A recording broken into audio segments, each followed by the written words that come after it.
Tonight, the community is mourning the deaths of 3 National Guard soldiers who were killed in a helicopter crash in Mendon. The Black Hawk helicopter was based out of Rochester, and it crashed last night around 6:30 at the intersection of West Bloomfield Road and Cheese Factory Road. We have team coverage for you on this, starting with Christian Garzone. Christian is in Mendon right now. Christian, what's the latest? Well, Maureen, the investigation is still underway. The bodies of the 3 soldiers are now at the medical examiner's office in Monroe County. We had the chance to speak to a local Black Hawk pilot today on his assessment of the crash. We also spoke to law enforcement on the sacrifice these troops made for our state and for our nation.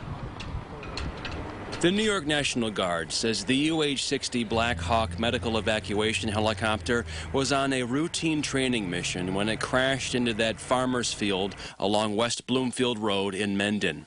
This morning, a procession as the 3 fallen soldiers made their way to the Monroe County Medical Examiner's office.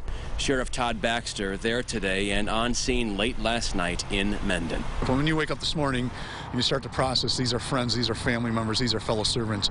It hits you home on both fronts. News 8 spoke with Christopher Durkin, a local military veteran and former Black Hawk pilot. Normally an accident will occur, barring a wartime situation, based on 3 elements. And one is weather, the other one is mechanical failure, and the other one involves human factors. When it comes to cause, Durkin says he can only dwell on what he's heard thus far: an aircraft on fire and a sputtering noise heard by those near the site. Well, this aircraft has 2 engines, and with 3 people on board, if one engine is inoperable, you can continue to fly with the other.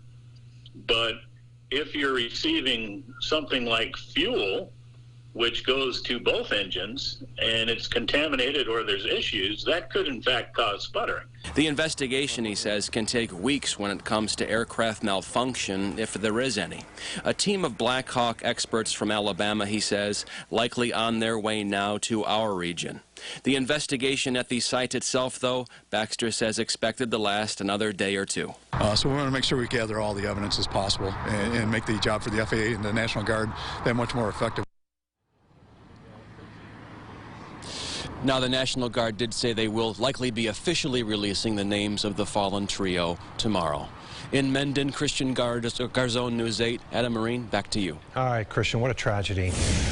We have more team coverage for you right now. The Monroe County Sheriff's Office addressed the media with new information moments ago about the fatal crash. We turn now to Atia Collins with more on this. Atia, what did officials have to say?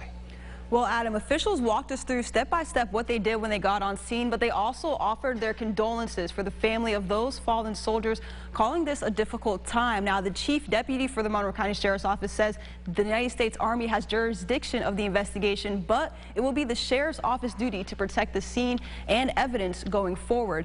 Like I said, he gave a timeline for the crash, saying as deputies from the Sheriff's Office were dispatched to the scene, they focused on life-saving measures, then moved to securing the area and assisting with recovery in collaboration with the National Guard and others. The Sheriff's Office helped transport the bodies, like Christian mentioned earlier, and they say during the escort, people honored the passing cars, saluting and waving flags. The Criminal Investigation Section with the Monroe County Sheriff's Office is preparing evidence for the crash for investigators as they get on site, and say they will continue to help as needed. We've done as much as we can to identifying the scope of the crash site. We'll be in a security preservation mode for the overnight, and then all of our efforts in the morning will go directly to addressing the needs of that crash investigation team. Now, the chief deputy went on to say that this will be a long-term joint effort with the National Guard and the U.S. Army, as well as residents of the area. The roadways that are closed will continue to be closed until the crash evaluators get on scene. Reporting, Atia Collins, News 8. Atia, thank you. Well, the pictures certainly tell us one thing, but people who live near the scene where the chopper went down tell us just how violent this crash really was. Erica DeCoste continues our team coverage with neighbor reaction.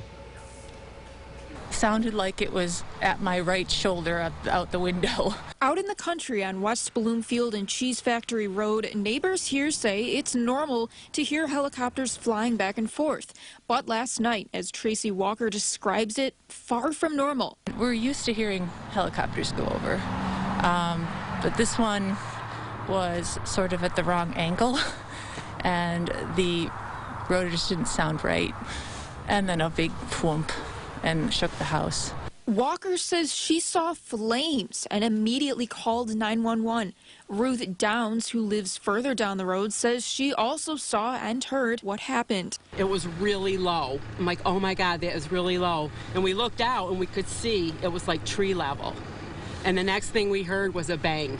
While the investigation is ongoing and a lot is unknown, both Walker and Downs say it's hard not to imagine scenarios like, could it be these soldiers had the safety of the people on ground in mind in those final moments? I just bless that pilot because somehow he got to the field.